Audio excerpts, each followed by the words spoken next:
Okay, Dr. Chong, this is our third video. Which drugs would you like to talk about now, please? 咁而家咧就好多年輕人咧就去外國讀書嗰啲人咧就可能咧都聽過一樣嘢叫做大麻，咁所以我想都同大家講一講即係大麻呢一種嘅毒品。嗱，咁因為咧喺某啲國家咧，可能大麻都係啦，唔係非法，唔係非法嘅嚇，但係喺香港咧就係非法嘅。大家記住，香港係非法嘅。其實咧，我哋見到咧，即係有啲人吸完之後會個話可能會覺得瞓得好啲啊 ，relax 啲啊，又或者係開心啲啊，好似減少咗啲煩惱啊，都係記住係只係一個短暫嘅假象嚟嘅啫。因為我相信係華人個體質係有啲唔同，其實我哋見好多即係中國人啊，對大麻咧嗰個反應係幾大嘅。咁有啲可能係未必係自己吸，可能係人哋吸，佢聞到啲煙咧都已經暈㗎咯喎。其實都幾危險嘅。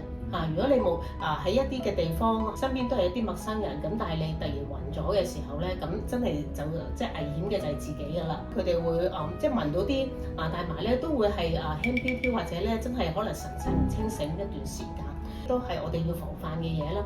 咁有啲人咧就以為咧大麻好 common 啫，喺外國好多人都食啦，冇害嘅咁。咁人人都話俾你聽冇害，亦都好多人真係似乎好似吸咗好耐都冇事喎。咁但係咧，你要記住咧，真係每一個人對大麻嘅反應係可以好唔同。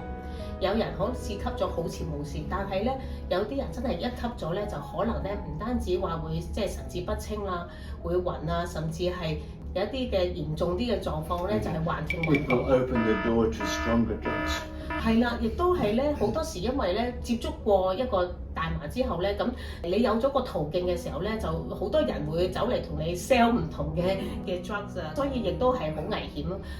如果你第一下 say no 嘅時候咧，你習慣咗係有呢一啲嘅物質嚟到去舒緩自己嘅唔舒服嘅話，或者心中嘅不快嘅話咧，其實亦都會好容易造成依賴嘅。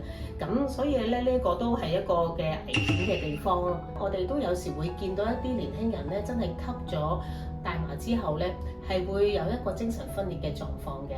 咁可能會有一啲幻覺啦，譬如話咧，佢會覺得有人想害佢啦，睇到一啲奇怪嘅嘢啊，聽到一啲即係好恐怖嘅聲音啊嚇。佢哋見到啲幻覺咧，通常都係一啲即係好猙獰啊、好恐怖啲鬼怪嘅嘢嚟嘅。咁所以咧，我哋要留心嘅，可能咧會久而久之咧變成一個精神分裂嘅情況，真係咁到時就成為咗一個病嘅時候咧，咁就真係要長期嘅接受治療㗎啦。